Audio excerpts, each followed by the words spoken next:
എൻ്റെ മോനും എൻ്റെ പേരക്കുട്ടികളും ഒക്കെ പോയി. വെള്ളത്തിൽ പോയി. ഞങ്ങൾക്ക് ജീവിക്കാനില്ല, ജീവിതവും ഇല്ല, എല്ലാവരും പോയി. അപ്പൊ ഇനിയിപ്പോ വീടുമില്ല, സ്ഥലവുമില്ല. എല്ലാരും സേഫ് ആണെന്നാണ് അറിഞ്ഞത്. ഇപ്പോഴാണ് അറിയുന്നത് അവര് മൂന്നാളോ.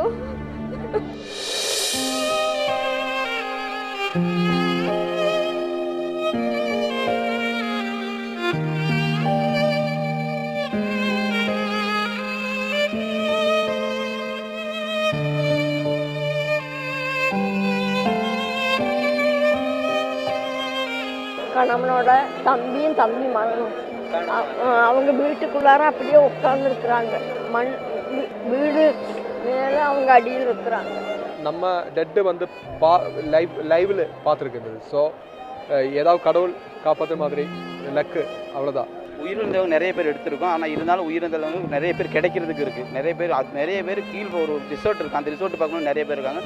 ஏசிபி வச்சு மரத்தை எடுத்து அந்த அடியில் ஒரு போடி இருக்குது. அப்படி தான் நிலவரம் ஓடிட்டு இருக்குது.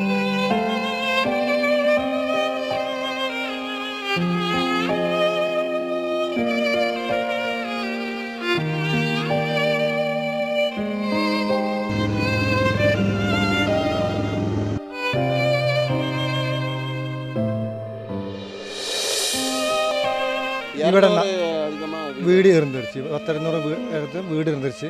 அதில் ஒவ்வொரு ஜனங்களும் போயிடுச்சு. அபூர்வம் சில ஆளுகள் மாத்திரம்தான் இங்கே இருக்குது. பாக்கி எல்லாம் மண்ணின் அடியில் அதுக்கு மேலே. அப்போ ரெஸ்கியூ டீம் வேறு இருக்குது, பார்த்து அப்படிதான். நாங்கள் என்ன செய்யறோன்னு தெரியலைங்க. நாங்கள் தவிச்சிட்டு இருக்கிறோம். ராத்திரி படுக்கிற கூட இடம்ல நாங்கள் கோயிலில் தாங்க படுத்திருந்தோம். நேற்று 3 அண்ணன் கிடச்சிச்சு. 3 அண்ணத்தை எங்கள் பள்ளிக்கு பக்கத்தில் நாங்கள் அடக்கம் பண்ணியாச்சு.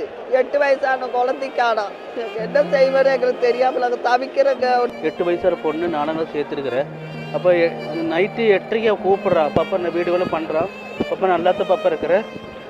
இன்னைக்கு பேத்து வந்திருக்குது.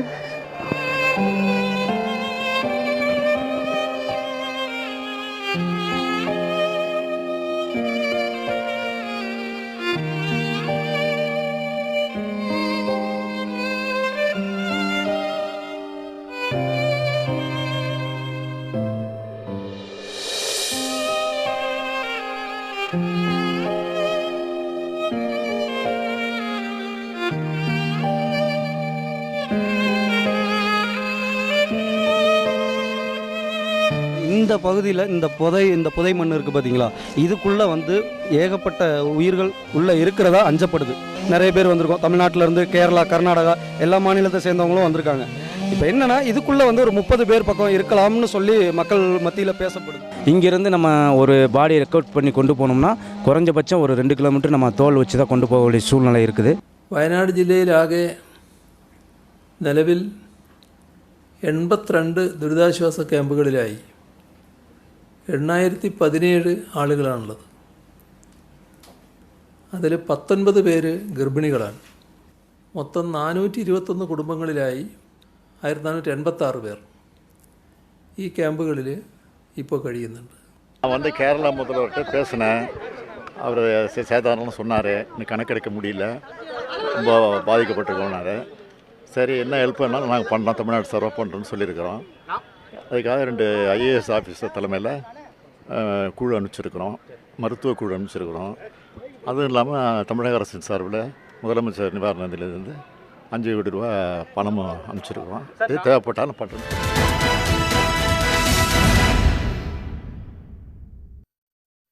வணக்கம், இது கேள்விக்களம்.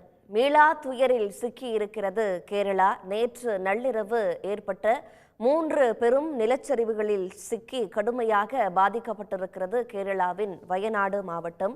பெரும் உயிர் சேதத்தோடு உறவினர்களை இழந்து, உடைமைகளை இழந்து, வீடு, நிலம் என அனைத்தையும் இழந்து நிற்கதியாக நிற்கிறார்கள் அந்த பகுதி மக்கள். இந்நிலையில் 1 வாரத்திற்கு மேலாக அதீத கனமழை பெய்து வந்த நிலையில் 7 நாட்களுக்கு முன்பே கேரள அரசுக்கு நிலச்சரிவு தொடர்பான எச்சரிக்கை விடுக்கப்பட்டது. 20 சென்டிமீட்டருக்கும் மேல் கனமழை பெய்யக்கூடும் என்ற ஒரு எச்சரிக்கை விடுக்கப்பட்டிருந்தது. ஆனால் முன்னெச்சரிக்கை நடவடிக்கைகளை கேரள அரசு எடுக்க தவறிவிட்டது என்று உள்துறை அமைச்சர் அமித்ஷா நாடாளுமன்றத்தில் இதனை பற்றி விமர்சித்திருக்கிறார்.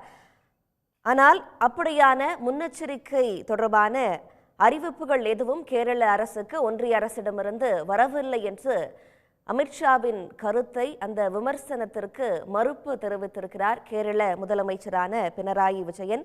மீட்பு நடவடிக்கைகள் தற்போது தொடர்ந்து நடைபெற்று வருகின்றன. சூழலியலாளர்கள் மாதவன் காட்கில் குழுவை சுட்டிக்காட்டி இது ஒரு மனிதனால் உருவாக்கப்பட்ட பேரழிவு என்று விமர்சனங்களை சூழலியல் ஆர்வலர்கள் முன்வைத்து வருகிறார்கள். இந்த நிலையில்தான் வரலாறு காணாத நிலச்சரிவால் உருக்குலைந்த கேரள கிராமங்கள், தோண்ட தோண்ட உடல்கள், 200ஐ தாண்டிய உயிரிழப்பு, தொடரும் பேரழிவுக்கு என்ன காரணம்? தமிழ்நாட்டின் மலைப்பகுதிகளுக்கும் இதனால் ஆபத்து இருக்கிறதா என்ற புள்ளியில்தான் இன்றைய விவாதத்தில் நாம் பேச இருக்கிறோம். நம்முடைய பூவுலகின் நண்பர்கள் அமைப்பின் திரு சுந்தரராஜன் நம்முடைய இணைகிறார். பேராசிரியர் திரு ஆர் ஜெகநாதன், பேரிடர் மேலாண்மை பொறியாளர் திரு பிரபுகாந்தி, அதேபோல சுற்றுச்சூழல் செயற்பாட்டாளர் திரு ஓசை காளிதாசன் அவர்களோடு சேர்த்து சுற்றுச்சூழல் ஆர்வலர் திரு நாகராஜன் இணைகிறார். உங்கள் அனைவருக்கும் வணக்கம். நிகழ்ச்சிக்கு வரவேற்கிறேன். திரு சுந்தரராஜன் வணக்கம். உங்களிடமிருந்தே நிகழ்ச்சியை தொடங்குறேன். ஏன் இவ்வளவு கோபாவேசமா இயற்கை தன்னை வெளிப்படுத்தி கொண்டது? முடிஞ்சிருந்தா இந்த நிலச்சரிவை தவிர்த்திருக்க முடியுமா? அப்படி இது ஒரு தவிர்க்க முடியாத ஒன்று, இயற்கையோட கோர தாண்டவம் அப்படின்னு பார்த்தோம்னாலும் அரசு தரப்புல நடவடிக்கை எடுக்கப்பட்டிருந்தா, முன்னெச்சரிக்கை நடவடிக்கைகள் எடுத்திருந்தா இவ்வளவு உயிர் சேதம், 200ஐ தாண்டிய உயிர் சேதம் தவிர்க்கப்பட்டிருக்கும் அப்படின்னு நினைக்கிறீங்களா? நிச்சயமாக உண்மையில் மிகவும் ஒரு வேதனையோடு தான் நான் நிகழ்ச்சியில் கலந்துக்கிறேன். ஏனென்றால் தோண்ட தோண்ட வரக்கூடிய உடல்கள், கதறியாலும் அந்த காட்சிகள்லாம் பார்த்துட்டு ஒரு மாதிரி உருக்குலைஞ்சு போய் தான் இருக்கிறோம். பொதுவாக நிலச்சரிவு ஏற்படுவதற்கான காரணங்கள் நாம் வகைப்படுத்தினோம்னா ஒரு 3-4 வகை காரணிகள் இருக்குது. முதல் ஜியாலஜிக்கல் ரீசன்ஸ், புவியியல் சார்ந்த காரணங்கள். இரண்டாவது மார்ஃபாலஜிக்கல் ரீசன்ஸ், உருவகம் சார்ந்த காரணங்கள். எர்த்குவேக், நிலநடுக்கம். அப்புறம் ஏதாவது லேக் பஸ்ட்டு, ஒரு பெரிய ஏரி உடைந்து தண்ணீர் கீழே வரும்போது, அல்லது மனிதர்களால் ஏற்படக்கூடிய நிலச்சரிவுகள். இந்த வயநாடு நிலச்சரிவு என்பது நிச்சயமாக மனிதர்களால் உந்தப்பட்ட நிலச்சரிவு என்பதை நம்மால் அறிவியல் பூர்வமாக நாம் சொல்ல முடியும். நம்ம ஒரு விஷயத்தை அடிப்படையில் புரிஞ்சுக்கணும். அதாவது மேற்கு தொடர்ச்சி மலை வேறு, இமயமலை வேறு. இமயமலை ரொம்ப யங் மவுண்டன்ஸு, சில ஆயிரம் ஆண்டுகளுக்கு முன்பாக உருவானவை. அங்கே இருக்கின்ற பாறைகள்லாம் ரொம்ப சாஃப்ட் ராக்ஸு, ரொம்ப இலகுவான பாறைகள். ஆனால் மேற்கு தொடர்ச்சி மலை இந்த உலகத்தில் உயிர்கள் தோன்றுவதற்கு முன்பாக தோன்றிய மலை. அதாவது அந்த எராவை அந்த காலத்தை ப்ரீ கம்பேரியன் எரான்னு சொல்கிறாங்க. அந்த மேற்கு தொடர்ச்சி மலை உருவான காலத்தை ப்ரீ கம்பேரியன் எரான்னு சொல்கிறாங்க. முழுவதும் கடின பாறைகள் கொண்ட ஒரு மலை. அவ்வளோ ஒரு அற்புதமான ஒரு ஈகோசிஸ்டம், அவ்வளோ அற்புதமான ஒரு மலை. ஆனால் கடந்த பல ஆண்டுகளாக நாம் நினைத்த இடத்திலெல்லாம் சுரங்கங்கள் அமைப்பது, நினைத்த இடத்திலெல்லாம் சாலைகள் போடுவது, நினைத்த இடத்திலெல்லாம் ரெசார்ட் கட்டுவது, அணைகள் கட்டுவது, நில பயன்பாட்டை மாற்றுவது, வனங்களை அழிப்பது என தொடர்ச்சியாக நாம் செயல்பட்ட விளைவாக என்னாச்சுன்னா அந்த சாயிலும் அந்த ராக்ஸ் ரொம்ப சாஃபன் ஆயிடுச்சு. அந்த பாறைகள் ரொம்ப இலகுவாயிடுச்சு. ஏன்னா நீங்கள் ஒரு ட்ரில் போடுறீங்கன்னா அந்த கிராக்ஸ் பல தூரம் ட்ராவல் பண்ணி அந்த ராக்ஸை ரொம்ப சாஃப்ட் ராக்ஸாக முறைந்து போகிறதுக்கு தகுந்தமான பாறைகளாக மாற்றிவிடும். அப்போ நிலம் தயாராக இருந்துச்சு எதுக்கு? சரிந்து செல்வதற்கு. அதாவது பக்கத்தில் இந்த பக்கம் டனல், அந்த பக்கம் டேமு, இந்த பக்கம் ரோடு, அந்த பக்கம் ரிசார்ட்னு போட்டால் அதோட குவியை சார்ந்து ஒரு இடம் ரெடியாக இருக்கும் சரிந்து போவதற்கு. அப்போ என்ன ஆகுதுன்னா கேரளாவின் மழைப்பொழிவு 3000 மில்லிமீட்டர் மழைப்பொழிவு. இது எப்போ பெய்யும்னா மே கடைசியிலேருந்து செப்டம்பர் கடைசி வரைக்கும் ஒரு 6 மாத காலத்தில் இந்த மழைப்பொழிவு நடக்கும். ஸோ 6 மாத காலத்தில் மழைப்பொழிவு நடக்கும்போது ஒரு பெரிய அளவில் பாதிப்புகள் இருக்காது, தண்ணி ஓடி போயிடும். ஆனால் இப்போ காலநிலை மாற்றத்தால் என்ன நடக்குதுன்னா ஷார்ட் டியூரேஷன் எக்ஸ்ட்ரீம் ரெயின்ஃபால். எப்படி நாம் திருநெல்வேலி தூத்துக்குடியில் ஒரு நாளில் 90 சென்டிமீட்டர் மழையை பார்த்தோமோ, அதேபோல் கேரளாவில் கடந்த 4-5 நாட்களில் 70 முதல் 100 சென்டிமீட்டர் மழையை அந்த பகுதி பார்த்துச்சு. அப்போ நிலம் தயாராக இருக்குது சரிந்து செல்வதற்குனா ஒரு பெருமழை பெய்யும்பொழுது நிலம் அரித்து செல்லப்பட்டு பல நூற்றுக்கணக்கான உயிர்களும் உடைமைகளும் போவதற்கு ஒரு காரணியாக அமைந்து விடுகிறது. அதனால தான் நாங்கள் இதை சொல்கிறோம், இது மேன் இன்டியூஸ்டு டிசாஸ்டர்னு, மனிதர்களால் உந்தப்பட்ட பேடர் என்று நாங்கள் சொல்வதற்கான காரணம் நிச்சயமாக இதை தடுத்திருக்க முடியும். ஆனால் நீங்கள் ஒரு பல்வேறு அறிவியல் ஆய்வுக்குழுக்கள், இப்போ மாதவ் காட்கில் குழு அவர்கள் 2011 அமைக்கப்பட்டு, அந்த குழு அமைத்தது சுற்றுச்சூழல் செயல்பாடுகள் கிடையாது, ஒன்றிய அரசாங்கம் அமைச்சது அந்த குழுவை. அந்த குழுவோட அறிக்கை அவர் தயாரித்த முறையை பார்த்தா நமக்கே பிரமிப்பாக இருக்கும். அந்த குழு மேற்கு தொடர்ச்சி மலைகள் முழுக்க பயணம் போய் எந்தெந்த ஸ்பாட்ஸ் வந்து வல்னரபிள் ஹாட்ஸ்பாட், எங்கே நிலச்சரிவு ஏற்படும், அந்த ஒட்டுமொத்த மலைகளையும் பாதுகாக்கப்பட வேண்டிய பகுதியாக அறிவித்தார்கள். அந்த ஒட்டுமொத்த பகுதியை அறிவிச்சிட்டு அதில் 3 வகையாக பிரித்தார்கள். எக்கோ சென்சிட்டிவ் ஜோன் 1, 2, 3, அதாவது சூழலியல் கூறுண கொண்ட பகுதிகள் 1, 2, 3 என்று 3 வகையாக பிரித்தார்கள். அந்த 3 வகையாக பிரித்ததில் முதல் வகையாக இருந்தால் நீங்கள் வனங்களும் வேளாண்மை தவிர வேறு எதுவும் செய்யக்கூடாது. 2வது வகை என்றால் சில விஷயங்கள் செய்து கொள்ளலாம். 3வது வகை என்றால் இன்னும் சில விஷயங்கள் செய்து கொள்ளலாம். இதுதான் அவர்கள் கொடுத்த வழிகாட்டு நெறிமுறை. என்ன ஒரு முரண்னா, இன்றைக்கு இந்த வயநாட்டில் வைத்திரி தாலுகாவில் ஏற்பட்ட நிலச்சரிவை, வைத்திரி தாலுகாவை அந்த மாதவ காட்கில் குழு சூழலியல் கூறுண மண்டலம் 1 என்று தெரிவித்துள்ளது, என்று வகைப்படுத்தியுள்ளது. அப்படின்னா நீங்கள் பெரிய லெவலில் எதுவும் செய்யக்கூடாதுன்னு அர்த்தம். அவர்கள் கொடுத்த அறிக்கையும் காது கொடுத்து கேட்கவில்லை. அதன் பிறகு கஸ்தூரங்கன் குழு அமைத்தார்கள், அவர்கள் கொடுத்த அறிக்கையும் நாம் காது கொடுத்து கேட்கவில்லை. அதன் பிறகு கேரள அரசு ஒரு குழு அமைத்தது, அவர்கள் குழுவோட அறிக்கையும் கேரள அரசு வந்து பின்பற்றவில்லை. அப்போ ஒட்டுமொத்தமாக எந்த அறிவியல் பூர்வமான அணுகுமுறையும் இல்லாமல் வரைமுறையற்ற கட்டிடங்கள், அறிவியல் பூர்வமற்ற ஒரு டனல்கள், ரோடுகள், சாலைகள் என நாம் நினைத்தபடியெல்லாம் செய்த விளைவைத்தான் இன்றைக்கி வந்து நாம் இத்தனை நூற்றுக்கணக்கான உயிர்களை கொடுத்து நாம் வந்து ஒரு மீளா துயரில் வந்து நாம் வந்து மீண்டு இருக்கிறோம். அப்போ நாம் வந்து ஒரு அறிவியலும் காலநிலை மாற்றம் அவங்க சொல்லிக் கொடுக்கின்ற அதுவும் வாசுதேவன் ஒருத்தர், நாங்கள் வயநாடை சேர்ந்த ஒரு முக்கியமான ஒரு ஆய்வு நிலையத்தை சேர்ந்த ஒரு ஆய்வாளர் ஒரு NDTVயில் ஒரு பேட்டியில் சொல்லியிருக்காரு. நான் படித்து நான் அதிர்ந்தே போயிட்டேன். இந்த மலைகள் இவ்வளோ பெரிய மழையை தாங்கிக் கொள்வதற்கான தன்மையை இழந்து விட்டேன்னு அவர் சொல்லியிருக்காரு. அப்போ சோலைக்காடுகளும் புல்வெளிகளுமாக இருந்த மலைகள் எவ்வளோ மழை பெஞ்சாலும் வந்து நாம் வந்து தாங்கிக் கொள்ளக்கூடிய புல்வெளிகளாக கொண்ட மலைகளை வந்து நாம் அழித்த விளைவாக இந்த மலைகள் இவ்வளோ கனமழையை தாங்கிக் கொள்ளக்கூடிய தன்மையை இழந்து விட்டன என்று அவர் வந்து தெரிவிக்கிறார். நம்ம வந்து இதை வந்து ஒரு எப்படி இதை புரிஞ்சுக்கிறோன்னா, நாம் வந்து செய்யக்கூடிய வினையாக மறுபடியும் இயற்கையோட கோர தாண்டவத்தை நாம் பார்க்கிறோம் என்று சொல்லிக்கொண்டு நாம் தான் அது காரணமாக அமைந்து விடுகிறோம் என்பதை இந்த வயநாடு பேரிடர் அல்லது நிலச்சரிவு நமக்கு வந்து தெளிவுபடுத்தி சென்றுள்ளது. நிச்சயமாக இது வந்து ஒரு பல ஆண்டுகளுக்கு மறக்க முடியாத, மீள முடியாத ஒரு துயர். இழந்த உயிரிழப்புகள் மட்டுமல்ல, அந்த உயிர்களை நம்பி இருந்த குடும்பங்கள் பல்வேறு விஷயங்கள் என்னாக போயிட்டன என்பதை நினைத்து பார்த்தாலே மிகவும் கவலையாகவும் அச்சமாகவும் வந்து உள்ளது. இதை நிச்சயமாக தடுத்திருக்க முடியும் என்பதுதான் நான் வந்து சொல்ல விரும்புகிறேன். அதாவது சூழலியல் நலன் சார்ந்த அந்த அறிக்கைகளை கைவிட்டுட்டு வயநாட்டில் ரெசார்ட்ஸ் போன்ற வளர்ச்சி பணிகளை மேற்கொண்டது அந்த பகுதி மக்களுக்கு எதிராக அமைஞ்சிருச்சு அப்படின்னு குறிப்பிட்றீங்க. அதையும் தாண்டி அந்த மலைப்பகுதிகள் இந்த அதீத கனமழையை தாங்குவதற்கான தன்மையையும் இழந்துருச்சு அப்படின்னு மிக முக்கியமான தகவலையும் சேர்த்து குறிப்பிடுறீங்க. நம்ம தொடர்ந்து பேசலாம். நம்முடைய வயநாடு பகுதியை சேர்ந்த சமூக ஆர்வலர் திரு நாகராஜ் இணைஞ்சிருக்கிறாரு. திரு நாகராஜ், இப்போ அது ஈக்கோலாஜிக்கலி சென்சிட்டிவ் ஏரியா வயநாடு அப்படின்ற ரெக்கமெண்டேஷன்ஸ் ஏற்கனவே இருக்கு. வயநாட்டில் நிலச்சரிவு ஏற்படுறது அப்படிங்கிறது ஒரு புதுசான ஒரு நிகழ்வும் இல்லை. என்ன முன்னெச்சரிக்கை நடவடிக்கைகள் எடுக்கப்பட்டிருந்துச்சு? இப்போ அங்க நிலைமை எப்படி இருக்கு? மக்கள் தரப்புல என்ன சொல்றாங்க? இப்போ வந்து நேற்று காலையில் ஒரு 7:30 8 மணிக்கெலாம் நாங்களும் அங்கே நானும் என்னோடய ஃப்ரெண்ட்ஸ் எல்லாம் அங்கே போயிருந்தோம் மேடம். போகும்போது அரேஞ்ச்மெண்ட்டு கொஞ்சம் கம்மியாக தான் இருந்துச்சு.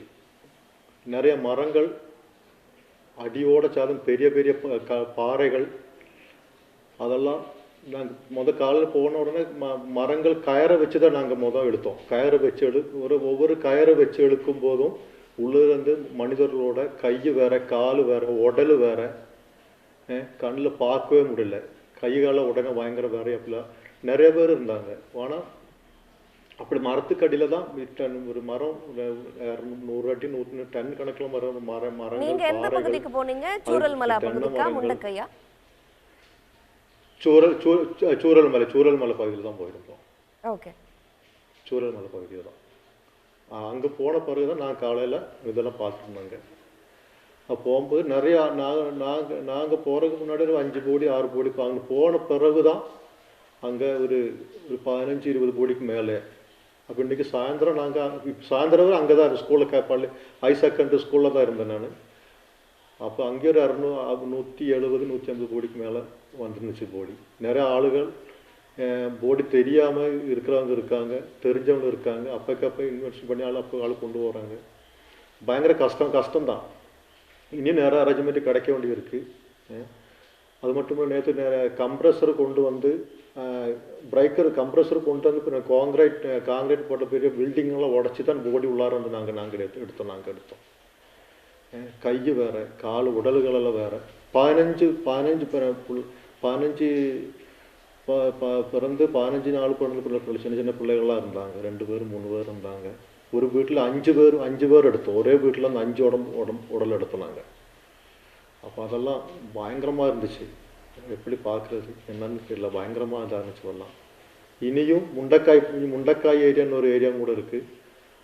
அப்போ அந்த பக்கம் கூட இப்போ அங்கே போனால் இதுக்கு மேலே எடுக்கலாம். 200க்கு மேலே போடி கிடைக்க வாய்ப்புகள் கூடுதலாக இருக்குது. அது மட்டும் இல்லை, நிலம்பூர் பகுதியில் இனியும் 30 கோடி 40 கோடி இங்கே வர வேண்டியது இருக்குது. சாயந்தரம் 4 மணிக்கு 3 மணிக்கெல்லாம் ஒவ்வொரு கோடியே கொண்டு வந்து தான் இருந்தோம். இப்போ அதுக்கு மேலே 2000க்கு மேலே இப்போ அந்த ஹையர் செகண்டரி ஸ்கூலில் ஆளுங்க போய் இருக்காங்க. அதில் அப்போ அவங்களுக்கு பாதுகாப்பு இனியும் சாப்பாடுகள்லாம் ஒரு இதுவும் கிடையாது. புதப்பால பாய்கள் இருக்குது. அவர்கள் உணவுகள் துணிகள் எல்லாம் தேவையாத கொஞ்சம் கூட அரேஞ்ச்மெண்ட் வேணும். பத்தாது, இன்னும் ஆளுகள் வந்துட்டு தான் இருக்காங்க. அவங்களுக்கெல்லாம் இன்னும் அரேஞ்ச்மெண்ட் கிடைக்கணும். அப்போ அதுக்குள்ள எல்லா எச்சரிக்கைகளும் கவர்மெண்ட் தான் பண்ணி கொடுக்கணும் எங்களுக்கெல்லாம். அப்போ அவ்வளோ கஷ்டமாக இருக்குது. டிப்ரெஷன் உள்ள ஆளுகள்லாம் இருக்காங்க. வயதானவர்கள் இருக்காங்க. 80-90 மேலுக்கு வயதானவர்கள் இருக்காங்க. சின்ன பிள்ளைங்க இருக்காங்க. அப்பா அம்மாவை இழந்தவங்க இருக்காங்க. பிள்ளை மட்டும் இருக்குங்க, அப்பா அம்மாங்க. ஆனால் பிள்ளைகள் மட்டும் இருக்காங்க. அப்போ அப்படி இனி நிறைய நாளைக்கும் தேடினாலும் ஓடிகள் கிடைக்க இந்த வாய்ப்புகள் அதிகம் தான் இருக்குது. அப்படிதான் இருக்கு. நாகராஜ், இதெல்லாம் கேட்கவே ரொம்ப பதைக்க வைக்கிற காட்சிகளா நீங்க குறிப்பிடுறீங்க. இந்த வயநாடு பகுதியில் நீங்கள் குறிப்பிட்ட இந்த சூரல் மலையாகட்டும், முண்டக்கை பகுதியிலுமே கடந்த ஒரு வாரத்திற்கு மேலாகவே ஒரு டாரன்ஷியல் ரெயின்ஃபால் இருந்தது இல்லையா? ஒரு அதீத கனமழை இருந்தது. மாவட்ட நிர்வாகம் தரப்பில் அப்போ என்ன விதமான நடவடிக்கை எடுத்திருந்தாங்க? இப்போ மக்கள் தரப்பில் அவங்க இவ்வளோ பெரிதாக நம்ம பாதிக்கப்படுவோம் அப்படின்னு எதிர்பார்க்கல. ஏன்னா 1 மணி அளவில் நிலச்சரிவு ஏற்படுறப்போ தூக்கத்திலேயே நிறைய பேர் அடித்து கொண்டு செல்லப்பட்டிருக்கிறாங்க. இப்போ வயநாடு ஒரு மாவட்டம்னா பக்கத்தில் இருக்கிற மலப்புரம் மாவட்டத்தில் பாயிற சாலியாறிலிருந்து நிறைய உடல்கள் கண்டறியப்படுது அப்படிங்கிற செய்திகள்லாம் வெளியாகுது. அப்போ மக்கள் ரெட் அலர்ட் போன்ற எச்சரிக்கை விடுக்கப்படுறப்போ அதை அவங்க எப்படி புரிஞ்சுக்கிட்டாங்க? அது மட்டும் இல்லை மேடம், இந்த காரணம் என்னன்னா, முன்னெச்சரிக்கை கொடுத்துருக்காங்க, ஆனால் ஃபுல் பவராக கொடுக்கல. எச்சரிக்கை கொடுக்கல. அப்போ அது ஆளுகள் கொஞ்சம் ஒரு சீரியஸாக எடுக்காமல் விட்டுட்டாங்க. அதுக்கு அது ஆளுகள் மாதிரி கொஞ்சம் ஃபால்ட்டு இருக்குது. அது நம்ம சொல்லணும். எப்படி வீடை விட்டு போகும்போது, பிள்ளைகளை விட்டு போகும்போது அப்படிலாம் இருக்குது. இப்போ இந்த சூழல் மேலே பாலத்துக்கு மெயினாக பாலம் இருக்குது. அந்த பாலத்துக்கு மேலே தான் இப்பயும் போடி நம்ம தேடிட்டு இருக்கோம். நீ பாலத்துக்கு கீழே நிறைய பாடிகள் நீ தேட வேண்டி இருக்குது. அப்போ அப்படி ஃபஸ்ட்டு வந்த பாடிகளை தான் இன்னும் நிலம்பூர், சாலியார், மலப்புரம் ஜில்லைக்கெல்லாம் போயிருக்கு. அப்போ அதெல்லாம் அங்கேருந்து நிறைய பாடி இன்னும் தேடி பார்த்தா நிறைய போய் கிடைக்க வேண்டியிருக்கு. பாடிகள்லாம் கிடைக்க வேண்டியிருக்கு. முன்னெச்சரிக்கை கொடுத்தாலும் ஆளுங்க அது 2 தவணையாக வந்துச்சு மேடம். 2 தவணை, ஃபஸ்ட்டு ஒரு தவணை வந்துச்சு. 2வது டபுள் ஸ்ட்ராங்காக வந்துருந்துச்சு. அதில் தான் கொஞ்சம் ஆள் தப்பிக்க முடியாமல் இப்படி ஒரு உடலெல்லாம் பீஸ் ஆகிற மாதிரிலாம் இருந்துச்சு. அப்போ அதுதான் மேடம் பயங்கர ஒரு இதாக இருந்துச்சு. அப்போது இன்னும் நிறைய ஜேசிபி, இட்டாச்சி, கம்ப்ரஸரு இன்னும் அரேஞ்ச்மெண்ட் கூடுதல் இருந்தால் இன்னும் பாடிகள் எடுக்கலாம். இப்போது இன்னைக்கு நேற்று நாங்கள் பார்க்கும்போது ஆளுகளோட கால் வேறு, தொடக்கி கீழே கால்கள் வேறு, கைகள் வேறெல்லாம் கிடச்சிருந்துச்சு. உடம்புகள் இல்லாமல், தலை இல்லாமல் அப்படிலாம் இருந்துச்சு. கை வேறு, கால் வேறு. முகமெல்லாம் மொத்தமாக ஒரு சைடு மொத்தமாக தலையோட இந்த சைடெல்லாம் மொத்தமாக உடஞ்சி அப்படிலாம் இருந்துச்சு. அதெல்லாம் பார்க்கும்போது பயங்கரமாக கை காலில் பயங்கர வேறையாக இருந்துச்சு. அப்படிலாம் அந்த இதெல்லாம் இருந்துச்சு. அப்போ ஒன்றுமே எங்களால் எப்படி அப்போ பயங்கரமாக அங்கே உள்ள மனிதர்கள் அங்கே பயங்கரமாக அரேஞ்ச்மெண்ட் இருக்கிறனால தான் இப்பயும் அவருக்கு ஓடிய பள்ள சர்ச்சு, முஸ்லீம் பள்ளி இந்துக்கள் உள்ள ஆளுகள் கரெக்டாக வந்து போடிகள் இனியும் தெரியாதவங்க இப்பயும் இருக்காங்க. இன்றைக்கி நான் பார்த்தா இது என் பிள்ளைகளில் தான் என் பிள்ளைகளில் அந்த பிள்ளைகளில் இந்த பிள்ளைகள் ஆளுகளுக்கு இப்பயும் தெரியலை. அப்போள்ள இச்சரிகள் இருக்குது மேடம். அப்போ இனியும் நிறையா ஓடிகள் கிடைக்க வேண்டியது இருக்குது. இன்னும் கவர்மெண்ட்டு இது கூட எல்லாம் அரேஞ்ச்மெண்ட் பண்ணி கொடுத்தா எல்லாரும் எடுக்கலாம். அவ்வளோ கனமாக இருக்குது நீங்கள் சொல்கிறது கேட்கவே. இன்னைக்கு நம்மளுடைய சன் நியூஸோட செய்தியாளர்கள் கூட அங்கே வயநாட்டில் களத்தில் இருக்கிறாங்க. இன்று காலையில் நமக்கு டிவிக்கு பேட்டி அளித்த அந்த பகுதியை சேர்ந்த பெண்மணி ஒருத்தர், இனி முண்டக்கை பகுதியை சேர்ந்தவங்க அவங்க, இனி நாங்கள் அந்த பகுதிக்கு போக மாட்டோம், எங்களுக்கு அந்த இடமே வேணாம் அப்படின்னு அவ்வளோ ஒரு துயரத்தோட குறிப்பிட்டிருந்தாங்க. அதே நேரத்தில் திரு சுந்தர்ராஜன் இப்போ பேசுகிறப்பவும் சொல்லியிருந்தாரு, அந்த பகுதி அப்படிங்கிறது வாழ்வதற்கான தன்மையை இழந்துடுச்சு. அதே நேரத்தில் அந்த மலைப்பகுதி வந்து அவ்வளோ அதீத கனமழையை தாங்கிறதுக்கான தன்மையை இழந்துடுச்சு, இனிமேல் அங்கே வாழ்வதற்கான தகுதி இல்லை அப்படிங்கிற மாதிரி அவரும் குறிப்பிட்டிருந்தாரு. இப்போ மக்கள் தரப்பில் அங்கே இருக்கவங்க என்ன சொல்கிறாங்க? அது மெயினாக சார் அந்த ரிசோர்ட்டுக்கு தான் மெயினாக அந்த ஏரியாவில் மெயினாக டூரிஸ்ட் பிளேஸ் ஏற்றம் இந்தியாவிலேயே மெயின் டூரிஸ்ட் பிளேஸ் தான். அது டூரிஸ்ட் பிளேஸில் ரிசோர்ட்டுகள் அந்த மலைக்கு மேலே கம்ப்ரஸர் வச்சு ஆங்குலர் ஒர்க் பண்ணி காங்கிரீட் ஒர்க்குகள் பண்ணி நிறைய பேர் செஞ்சுருக்கு. அப்போ அந்த மலைகளுக்கு தாங்க முடியலை. அதனால தான் அந்த உள்ள கம்ப்ரஸர் வச்சு ஆட்டோ பண்ணி ஆங்குலர் ஒர்க் பண்ண காங்கிரீட்லாம் பண்ணும்போது பூமிக்கு தாங்க முடியலை. அதனால தான் அந்த மழை பெய்யும் போது ஜர்க்கிங் வரும்போது அந்த மாதிரி இதெல்லாம் சம்பவிச்சு அப்படி பூமி மொத்தமாக ஸ்க்ராட்சாக வந்துட்டு இருந்துச்சு. அதான் மேடம் மெயின். அதை இப்போ இந்த பக்கம் யாரும் அந்த பக்கம் நீ போக முடியாது. 2018 இதே மாதிரி தான் இருந்து. 2018 புத்துமலையில் என்ற இடத்துல ஒரு முஸ்லீம் பள்ளி கோவில் இந்த மாதிரிலாம் இருந்துச்சு. அதுக்கு பிறகு தான் 4 வருஷம் முடிஞ்சிருச்சுப்பா. இந்த 5வது வருஷம் அடுத்த இது வந்திருக்கு. அப்போ இங்கே அந்த பக்கம் வாழ முடியாது. காரணம் மெயின் என்னென்னா அவ்வளவு ஆயமா அவ்வளவு இந்த பக்கம் போக முடியாது. இங்கே அவ்வளவு ஒரு 100-200 அடி கீழே தான் இங்கே ஆளுங்க யாரும் போக முடியாது. இந்த பக்கம் போகாமல் இருக்கிறது தான் நல்லது. இங்கே போனோம்னா அடுத்த இதே மாதிரி இதை விட பெருசாக இதே மாதிரி துரந்தங்கள் உண்டாக இது கூடுதலாக இருக்குது. அவ்வளோதான். சரி சார், நம்ம தொடர்ந்து போகாமல் இருக்கிறது நல்லது. இப்போ இந்த பக்கம் ஓகே. திரு பிரபு காந்தி, இன்னைக்கு காலையில் தி ஹிந்து நாளிதழுக்கு மாதவ் காட்கில் அவர் அளித்திருந்த அந்த பேட்டியின்படியே அங்கே ரெசார்ட்ஸை டெவலப் பண்ணது, அதே நேரத்தில் அங்கே குவாரி செயல்பட்டு வந்தது, அதன் மூலமாக தொடர்ச்சியாக ஏற்பட்ட அந்த ஷாக் வேவ்ஸ் வந்து அந்த நிலத்தை கடுமையாக இலகுவாக செஞ்சிருக்கு, இதெல்லாமே மிக முக்கியமான காரணம் அப்படின்னும் குறிப்பிட்டிருந்தாரு. இவ்வளோ பெரிய ஒரு டிசாஸ்டருக்கு என்ன காரணம், இயற்கையா மனிதனா? உங்களுடைய பார்வை என்ன? இப்போ இந்த டிசாஸ்டரை வந்து ரெண்டாக கிளாஸிஃபை பண்ணுவாங்க பொதுவாக, மேன்மேட் டிசாஸ்டர், நேச்சுரல் டிசாஸ்டர். இது மேபி நேச்சுரல் டிசாஸ்டர்னால் கூட இவ்வளோ 200 உயிரிழப்பை வந்து தவிர்த்துருக்கலாம். 2 மேன் பவர் லாஸோ இல்லாட்டி 3 பேர் உயிரிழப்போ அது மாதிரி தவிர்த்துருக்கலாம். என் பாயிண்ட் என்னென்னா, இந்த மழை வந்து 2 வாரமாக பெய்யுதுங்க. நீங்கள் கொஞ்சம் யோசிச்சு பாருங்க, இதே சென்னையில் 2 வாரமாக பெஞ்சிருந்தா எவ்வளோ விதமான ப்ரோஆக்டிவ் ஸ்டெப்ஸ்லாம் கவர்மெண்ட் எடுத்துருக்கும். பீப்புளை வந்து சேஃபான இடத்துல எவாக்கேட் பண்ணி ஒரு கல்யாண மண்டபமோ இல்லாட்டி பக்கா பில்டிங் ஹவுஸோ எவாக்கேட் பண்ணி எடுத்துருக்கணும். 2 வாரமாக உங்களுக்கு மழை பெய்யுது, அதில் இருக்க ஒரு பியூரோக்ராட்ஸுக்கோ ஒரு ஐஏஎஸோ ஒரு ஐபிஎஸ் ஆஃபீஸருக்கோ இல்லாட்டி மினிஸ்டர்ஸ்க்கோ அங்கே இருக்கிற எனக்கு தெரிஞ்சு வயநாடு மாதிரி பீப்புளில் மிஞ்சி இப்போ 50,000 to 60,000 பேர் தான் இருக்காங்க. அந்த பீப்புளை சேஃப் ஜோனுக்கு எவாக்கேட் பண்ணியிருக்காங்க. அதாவது அந்த மலைப்பகுதியிலிருந்து இறக்கி ஒரு சமதள பகுதியில் ஒரு இப்போ Wayanad is declared as a seismic zone, more vulnerable ஏரியான்றது எல்லாருக்குமே தெரியும். ஈவன் இது வந்து ஃபஸ்ட் டைம் இல்லை, 3rd டைம். 2019 நடந்திருக்கு, 2021 நடந்திருக்கு, 2024 நடக்குது.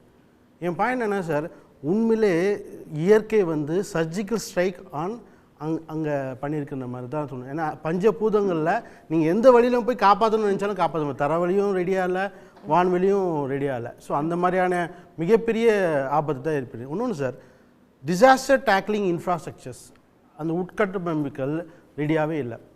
நான் பொதுவாக சொல்கிறேன், சிங்கப்பூர்னு ஒரு கண்ட்ரி எடுத்திங்கன்னா அங்கெல்லாம் எப்படி டெவலப் பண்ணுவாங்கன்னா, இன்ஃப்ராஸ்ட்ரக்சர் டெவலப் பண்ணிவிட்டு மேன் பவர் அங்கே மொபிலைஸ் பண்ணுவாங்க. ஆனால் இந்தியாவிலாம் எப்படி இருக்குன்னா, மேன் பவர் வந்து மொபிலைஸ் பண்ணிவிடுவாங்க, அப்புறமா இன்ஃப்ராஸ்ட்ரக்சர் டெவலப் பண்ணுறாங்க. இதுதான் மிகப்பெரிய விஷயம். ஒன்று வயநாடு மாதிரி ஏரியாவில் இது ஒரு பாடமாக எடுத்து இந்தியா ஃபுல்லாக எடுக்கணும். ஏன்னா நீங்கள் தமிழ்நாடுன்னு குட் கொஸ்டின் கேட்டிருக்கீங்க. ஏன்னா ஊட்டி ஜஸ்ட் 100 கிலோமீட்டர்ஸ் தான். இப்போ அங்கே மழை பெய்யுதுன்னா 2 ஹவர்ஸில் ஊட்டிக்கும் வரதுக்கான எல்லா சிவியாரிட்டி ரேட்டும் இருக்குது. அவ்வளோ ரிஸ்க்கு ப்ராப்ளம் ஊட்டிக்கும் இருக்கிறதுக்கான வாய்ப்புகள் இருக்குது. ஒரு பாயிண்ட் என்ன சொல்கிறோன்னா, இன்ஃப்ராஸ்ட்ரக்சர் டெவலப்மெண்ட் நீங்கள் சொன்னீங்கன்னா அந்த ரெசார்ட்டு குவாரி வயநாடு மாதிரி ஏரியாவில் ஏன் அலோவ் பண்ணுறீங்க? இதுதான் first question. Second question, infrastructure development இம்மிடியேட்டாக வந்து வயநாடை வந்து சீல் பண்ணி வாழ தகுதியற்ற நகரம் அப்படி ஈவன் ரீஹாபிலிட்டேஷன் ஒர்க்கே அங்கே பண்ண வேணான்ற மக்களே அந்த மனநிலைக்கு வந்துட்டாங்க. இப்போ நீங்கள் சொன்ன மாதிரி முண்டக்கண்டியில் அவங்க சொன்னாங்க பார்த்தீங்களா, இனிமேல் அங்கே மக்கள் வந்து மடு குடியிருப்புலாம் பண்ணவே முடியாது. ஸோ கிட்டத்தட்ட குவியல்களை வந்து பார்க்குறோம். எனக்கு தெரிஞ்சு நாளைக்கெலாம் 500 போகும், நாளன்னைக்கு 1000 கிராஸ் ஆகிறதுக்கான வாய்ப்புகள் இருக்குது. ஏன்னா இது வரைக்கும் நம்ம வந்து எங்கே ஆக்சசபிலிட்டி இருக்கோ அங்கே தான் இப்போ பேசிகிட்டு இருக்கோம். ஒன்றும் Tier 2 Tier 3 வில்லேஜ்லாம் போனீங்கன்னா இன்னும் கொஞ்சம் மிக சார் எனக்கு தெரிஞ்சு சில வீடுகள் மேலே 17 அடி 18 அடி ஹைட்டு டெப்ரிஸ் இருக்குது. அப்போ அந்த டெப்ரிஸ்லாம் ரிமூவே பண்ணவே முடியாது. பாறைகள் அன்அக்கௌண்டபிள். ஆதார் கார்டு எடுத்து பார்த்தீங்கன்னு வச்சிங்களேன், அதில் 70 to 80 பீப்புளோட லிஸ்ட் இருக்காது. இதுதான் நான் ஃப்ரீசிங் பண்ணுறேன். இன்னொரு பாயிண்ட் சொல்கிறேன் சார், எனக்கு தெரிஞ்சு முந்தானத்து மழை ஸ்டார்ட் ஆகுது பார்த்தீங்கன்னா, மழை ஸ்டார்ட் ஆகிற டைம் வரைக்கும் அந்த லேண்ட்ஸ்லைடு ஆகிற வரைக்கும் அந்தந்த பீப்புள் அங்கங்கேயே இருக்காங்களே. 2 வாரமாக மழை பெய்யுது, நிறைய பேர் திடீர்னு சவுண்ட் இருக்குது, நாங்கள் திப்புன்னு ஓடுறோம். சரி, தூத்துக்குடியில் தமிழ்நாடு இன்னொன்று அங்கே இந்த சூரல்மலை பகுதியில் ஒரு பள்ளி வளாகம் இருக்குது. அங்கே மழை தொடர்ச்சியாக பெய்யவும் அங்கே போய் மக்கள் அது ஒரு நிவாரண முகாமாக செயல்பட்டு வந்திருக்கு. மக்கள் அங்கே போய் தங்கி இருக்கிறாங்க. அங்கேயும் இது பியூர்லி இக்னரன்ஸ். இதை வந்து ஒரு சேஃபான இடத்துல வைக்க வேண்டிய பொறுப்பு அந்த பியூரோக்ராட்ஸுக்கு இருக்குது. அவங்களுக்கு தெரியலன்னு சொல்ல வரேன். ஒரு அசாடா திருப்பி இக்னரன்ஸ், பிகாஸ் ஆஃப் இக்னரன்ஸ். அப்போது அந்த இடத்துல ரிஸ்க் இருக்குன்றது எங்களை மாதிரி எக்ஸ்பர்டைஸுக்கு தெரியும். ஆனால் அதுக்கு தான் திருப்பி சொல்கிறேன், ஐஏஎஸ் ஐபிஎஸ் ஆஃபீஸருக்கு டிசாஸ்டரை எப்படி ஹேண்டில் பண்ணணும், அதுக்கு எஸ்ஓபி இருக்குது, ஸ்டாண்டர்ட் ஆப்ரேட்டிங் ப்ரொசீஜர்ஸ் இருக்குது, அதை எப்படி அப்ளை பண்ணணும்னு கவர்மெண்ட் ஆஃப் இந்தியா எல்லாருக்குமே கொடுக்கணுன்ற.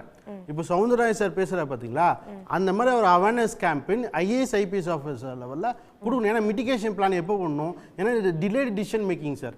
இப்போ நீங்கள் ஃபார் எக்ஸாம்பிள் இப்போ 2 வாரமாக மழை பெய்யுது, எல்லா மீடியாவும் இந்த 2 வாரமாக தான், இந்த 2 நாளாக தான் வயநாடை பற்றி பேசுகிறீங்க. ஒரு 10 நாளைக்கு முன்னாடியே ஒரு மிட்டிகேஷன் பிளானோ இல்லை ஒரு அலார்மிங்கோ அது மாதிரி கொடுத்தா சார். எங்கள் சேஃப்டி இன்ஜினியரிங்கில் எமர்ஜென்சி எவாக்குவேஷன் பிளான் அப்படின்னு சொல்லுவாங்க. அதாவது செத்தாதான் சுடுகாடுக்கு வழி தரணும். அது மாதிரி இது மாதிரி ஒரு எமர்ஜென்சி இருந்தால் ஒரு கெமிக்கல் ஃபேக்ட்ரியில் விஷயம் கிடச்சின்னா எப்படி எவாக்குவேட் பண்ணணும் அப்படின்னு ஒரு ட்ராமா மாதிரி பண்ணுவாங்க. ஸோ அப்போ பீப்புளை வந்து எப்படி எவாக்குவேட் பண்ணணும், எவாக்குவேட் பண்ணுறச்ச ஃபால்ஸ் அண்ட் ஃபைன்ஸ்லாம் கண்டுபிடிப்பாங்க, என்னெல்லாம் பண்ணலாம், என்ன கொண்டு வரணும். ஸோ இதுக்கு நிறைய ஃபஸ்ட் எய்டர்ஸ் வேணும், நிறைய வாலண்டியர் டீம்ஸ் வேணும், ஃபயர் ரெஸ்கியூ டீம் வேணும், ஹாஸ்பிட்டாலிட்டியோட அவைலபிலிட்டிஸ் இருக்கணும். ஸோ இந்த மாதிரியான விஷயங்கள்லாம் இருக்குது. இன்னொன்று பர்டிகுலர் வயநாடுன்றது வந்து லேண்ட்ஸ்லைடிங் வந்து இப்போ சவுந்தரராஜ் சார் சொன்ன விஷயம் நானும் ஆமோதிக்கிறேன். ஏன்னா சாயிலோட டெஸ்ட் இருக்குது பார்த்தீங்கன்னா, சாயில் வந்து black soil, red soil, olive soil அது மாதிரிலாம் இருக்குது. ஸோ இதெல்லாம் வந்து என்ன கண்டென்ட் வந்து இப்போ சீட் பேர் இருக்குது பார்த்தீங்களா, அது கீழேயே எமர்ஜென்சி எவாக்குவேஷன் பிளானும் போடணும்னு சொல்லுவார். Seismic zone. செகண்ட் பாயிண்ட்டு, அந்த இடத்துல டெவலப்மெண்ட்டை எடுத்துகிட்டு போகக்கூடாது. டெவலப்மெண்ட் எடுத்துகிட்டு போக பெரிய ப்ராப்ளம் தான் வர ஆரம்பிக்கும். ஃபார் எக்ஸாம்பிள் இப்போ சென்னையிலே எடுத்திங்கன்னா டெவலப்மெண்ட் எல்லாமே இனிமேல் திண்டிவனத்தை தள்ளி எடுத்துகிட்டு போயிட்டாங்களே, அந்த மாதிரி போகணும். அப்படி போனால் தான் இந்த மாதிரியான ப்ராப்ளம்ஸை நம்மளால் ஹேண்டில் பண்ண முடியும். நான் இன்னொன்று சொல்கிறேன், மாடர்ன் எக்யூப்மெண்ட்ஸ் எவ்வளோ வந்துருச்சிங்க. நம்ம புல்லட் ட்ரெயினை பற்றி பேசிகிட்டு இருக்கோம், ஓகேங்களா. இப்போ ஆர்டிஃபிஷியல் இன்டெலிஜென்ஸ் இருக்குது, மிஷின் லேர்னிங் இருக்குது, ஆட்டோமேஷன் இருக்குது. இந்த மாதிரி மாடர்ன் எக்யூப்மெண்ட்ஸை வச்சு ஸோ ஈவன் தமிழ்நாட்டில் சென்னையில் எம்ஐடி மெட்ராஸில் ஏரோஸ்பேஸ் பார்க் டிபார்ட்மெண்ட்டை அந்த ட்ரோன் இருக்குது பார்த்தீங்கன்னா, ட்ரோன் வித் இன்ஃப்ராரெட்டோட இருக்கும். அதெல்லாம் விட்டுனா வித்தின் 1 ஹவரில் இப்போ வயநாடு என்ன ஸ்டேட்டில் என்ன கண்டிஷனில் இருக்குன்ற ஸ்லைட்ஸ் போட்டு கொடுத்துரும். அப்போ அதுக்கு ஏற்ற மாதிரி நம்மளோட ரீஹாபிலிட்டேஷன் ஒர்க்கை எங்கே மேன் பவர் அதிகமாக டிப்ளை பண்ண இம்மிடியட்டாக சொல்கிறேன். வயநாட்டில் இப்போ சீஃப் மினிஸ்டருக்கு உங்களுக்கு 300 ஜேசிபி வேணும், 400 பொக்லைன் வேணும்னா அங்கே இருக்க பில்டர்ஸை கூப்பிடுங்க, ரிசோர்ஸ் இருக்குது, அவைலபிலிட்டி இருக்குது, டேப் பண்ணணும்னு சொல்லுவார். கரெக்டான டைம்ல டேப் பண்ணணும். ஏற்கனவே முன்னெச்சரிக்கை நடவடிக்கைகள்லாம் எடுத்து தயார் நிலையில் இருக்கணும் அப்படின்னு. இப்போ அங்கே ரிசோர்ஸஸ் இருக்குன்னு சொல்ல வரேன். பட் அந்த டேப்பிங் ஆன கனெக்டிவிட்டியில் நான் ஒன்று சொல்கிறேன், கவர்மெண்ட்டுக்கு எந்த லாங்குவேஜில் பேசணும் எனக்கு புரியல. தமிழில் பேசுகிறேன், இங்கிலீஷில் பேசுகிறேன், ஹிந்தியில் பேசுகிறேன். ஒன்றும் இல்லை, டெக்னிக்கலாக நான் சொல்லணும்னா இப்போ அவர் கூட சொன்னேன் சார், ஜேசிபி பொக்லைன் இருந்தால் நிறைய பிணக்குவியல்களை எடுத்துகிட்டு வரலாம் அப்படின்னு அவர் சொல்கிறார், ரைட்டுங்களா. அப்போ எப்படி எவாக்குவேஷன் பண்ணி ஆகணும், பாடியை வெளியே எடுத்து தானே ஆகணும். அப்போது ஜேசிபி பொக்லைன் வேணும்னா அங்கே இருக்க பில்டர்ஸ் அசோசியேஷனை கூப்பிட்டு construction contractor companies JCB Poclain அங்கே இருக்கிற கன்ஸ்ட்ரக்ஷன் லேபர்ஸ் இருப்பாங்க பார்த்தீங்களா, அவங்களுக்கு கூட இந்த மாதிரி ரெஸ்க்யூ ஆப்ரேஷன் பண்ண ஸ்பீடி ரீஹாபிலிட்டேஷன் ஒர்க் நடக்குங்க. சரி, நம்ம தொடர்ந்து பேசலாம். திரு ஓசை காளிதாசன், இந்த இவ்வளவு பாதிப்புக்கு அந்த வயநாடு பகுதியோட டோப்போகிராஃபி நில அமைப்பு தான் காரணமா? இதுக்கு என்ன காரணம்னு நீங்க நினைக்கிறீங்க? உங்களுடைய கருத்து என்ன? இந்த எச்சரிக்கைகளை பற்றி சொன்னாரு. இப்போ பிரபுகாந்தி சொன்னாரு, ஏற்கனவே நீங்க சொன்னீங்க அமித்ஷா வந்து கேரள முதல்வருக்கு முன்னெச்சரிக்கை நாங்கள் ஏற்கனவே கொடுத்தோம், அவர் பண்ணலன்ட்டு. இவர் சொன்னாரு முன்னெச்சரிக்கை கொடுத்துருந்தா காப்பாத்திருக்கலாம்னாரு. எனக்கு அதுல உடன்பாடு இல்லை. இந்த நேரத்தில் அதை பேசக்கூடாது, யாரும் பிளேம் கேம் பண்ணக்கூடாது. முயற்சி செய்கிறார்கள். ஆனா எச்சரிக்கை கொடுத்தது யாருன்னு கேட்டா மாதவ் காட்டில் கொடுத்தார். இன்னைக்கு நடந்திருக்கிறது வந்து இன்றைய நிகழ்வு அல்ல.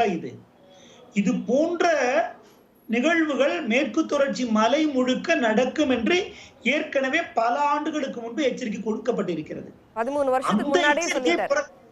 அந்த எச்சரிக்கை புறக்கணிக்கப்பட்டிருக்கிறது. நீங்க இதை நல்லா அழகா புரிஞ்சுக்கணும்னா ஒரே ஒரு விஷயத்த புரிஞ்சுக்குங்க. ஊட்டிக்கு போனவங்க ஒரு விஷயத்த கவனிப்பீங்க. மேட்டுப்பாளையத்துல இருந்து ஊட்டிக்கு போகிற போது ஒரு மலையில ஏறிக்கிட்டே இருக்கும். எதிர்ப்புறம் பாத்தீங்கன்னா இன்னொரு மலை இருக்கும். அந்த மலை நம்ம மலை ஏறும்போது அந்த மலை வந்துகிட்டே இருக்கும். இங்க பெரிய நிலச்சரிவுகள் நடந்தது 2009 நாங்க அங்க களத்துல இருந்தோம். நீலகிரியில் ஒரு பெரிய மலை, நிறைய நிலச்சரிவு நடந்தது. இந்த நாங்க மலை ஏறுற மலையில நிறைய நடந்திருக்கு. எதிர்மலை இதை விட சரிவான மலை அங்க நடக்கவே இல்லை. ஏன்னா அங்க காடு அப்படியே இருக்குது. எங்க மனிதர்கள் தலையீடு நடந்ததோ அங்குதான் நிலச்சரிவுகள் நடைபெறுகின்றன. நம்ம இந்த மலை என்பது குறிஞ்சி நிலம். நமக்கு 2000-3000 வருட வரலாறு அதுக்கு இருக்குது.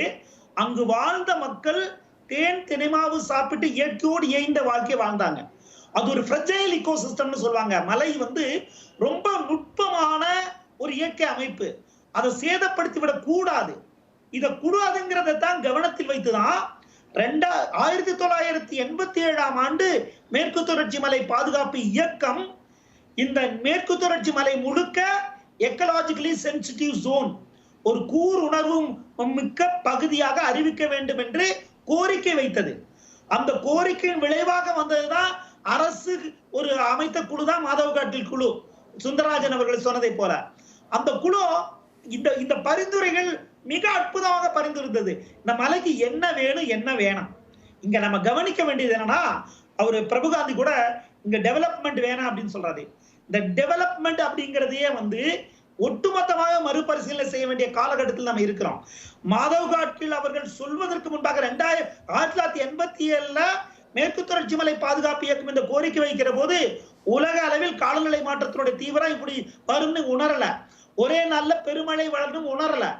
ஆனா அதையெல்லாம் உணர்ந்த பிறகுதான் மாதவ் காட்டில் அறிக்கை தருகிறார்கள்.